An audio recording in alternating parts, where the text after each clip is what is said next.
Hi friends, நம்ம life முன்னேற்றத்திற்காக day to day நிறைய விஷயங்கள் கற்றுட்டு எஃபோர்ட் அண்ட் ஹார்ட் ஒர்க் பண்ணி ஓடிக்கிட்டே இருப்போம். அந்த பீரியட் ஆஃப் டைம் ஒரு 18 ஏஜ்லேருந்து 25 வரைக்கும் உங்களை யாராச்சும் ஏதாச்சும் டீமோட்டிவேட் பண்ணுற மாதிரி பேசிட்டா உடனே டவுனாக ஃபீல் ஆகிடும்.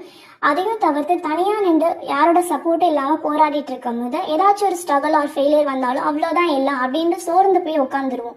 இதெல்லாம் இல்லாமல் எனர்ஜியாக இருக்கணும், எப்பயுமே ஒரு மோட்டிவாக இருக்கணும்னு நினச்சிங்கன்னா ஒரே ஒரு விஷயம் மட்டும்தான் ஃபிக்ஸ் பண்ணிக்கோங்க உங்கள் மைண்டில். நான் அதை தான் ஃபிக்ஸ் பண்ணி டே டு டே அதுக்கான எஃபர்ட் போட்டு ஓடிக்கிட்டே இருக்கேன். இன்னொரு விஷயம்னா, உங்களை யாராச்சும் அவமானப்படுத்தியிருந்தா அவமானப்படுத்தின மாதிரி வார்த்தைகள் யூஸ் பண்ணி டைரக்டா ஒரு இன்டைரக்டா பேசியிருப்பாங்களா, அதெல்லாம் உங்க மைண்ட்ல ஃபிக்ஸ் பண்ணிக்கோங்க. இன்னொரு விஷயம், உங்க பேரண்ட்ஸை யாராச்சும் இப்ப இருக்க ஜென்ரேஷன் பார்த்தீங்கன்னா பணம் இருந்தா ஒரு மாதிரி இல்லாட்டி ஒரு மாதிரி, வேற யாரும் நம்மளுக்கு தேவையே கிடையாது. நம்மளை சுத்தி இருக்க ரிலேட்டிவ்ஸே போதும். இருந்தா ஒரு மாதிரி பிஹேவ் பண்ணுவாங்க, இல்லாட்டி ஒரு மாதிரி பிஹேவ் பண்ணுவாங்க. மோஸ்டா இப்ப டைரக்டா பண்ண மாட்டேங்கிறாங்க, இன்டைரக்டா தான் பண்றாங்க. இந்த மாதிரி சில விஷயங்கள்லாம் உங்க மைண்ட்ல ஆணி அடிச்ச மாதிரி பதிஞ்சு வச்சுக்கோங்க. இதை தவிர்த்து இந்த உலகத்துல நம்மளுக்கு வேற எந்த சிறந்த மோட்டிவேஷன் தேவையே கிடையாது.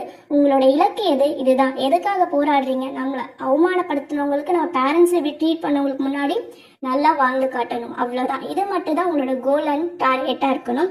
இன்னும் சிம்பிளா சொல்ல போனா, சீப்பாக நினச்சவங்களுக்கு முன்னாடி நம்ம சீஃப் கெஸ்ட்டாக வாழ்ந்து காட்டணும், அவ்வளோதான். தேங்க்யூ.